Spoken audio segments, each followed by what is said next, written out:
And then this is kind of unfortunate for you. But then what happens is like these dudes get confused. And what I mean by that is that like my gender oftentimes doesn't understand what we feel. And we've actually been conditioned to like equate some things like pure acceptance with a romantic relationship. Because yeah. I agree with you, but I found a different path to the same conclusion a while back. Tell me. You see, for me, I don't really believe in femininity and masculinity. I think that if we deny that men are nurturing and caring, then why do we let them be fathers? Like, I think paternity is a thing. I think that the differences between the male and female brain are usually socially conditioned because we live in a society that benefits from financially from diverting 50% of labor to an unpaid group. And if you make nurturing and expectation, you get free caring for the elderly and young, you get free nurses, you get to pay them a low wage. Yeah, this is your job, you're a woman, you're supposed to take care of people. They become the therapists and the cleaners and the people who just maintain shit in the home.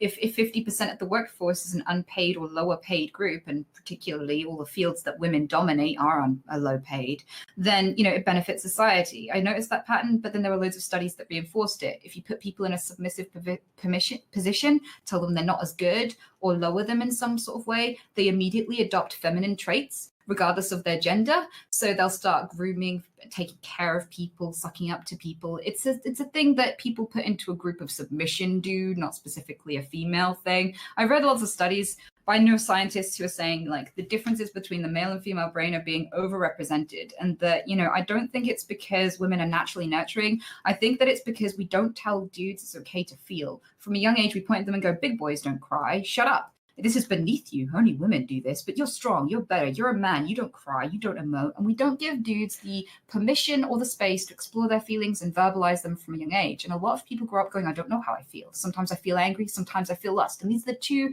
most represented male emotions in media. They beat up their problems and they fuck all the women. And so we give permission to be horny and we give permission to be angry or in control, but we don't give permission to be vulnerable. We don't give permission to self-assess, to talk about feelings. And a lot of people, there's much more suicide among men than women. And when you listen to them, they're saying, I didn't have room to speak. I felt like people would call me a pussy. I didn't have room to be vulnerable. I thought I had to be a protector.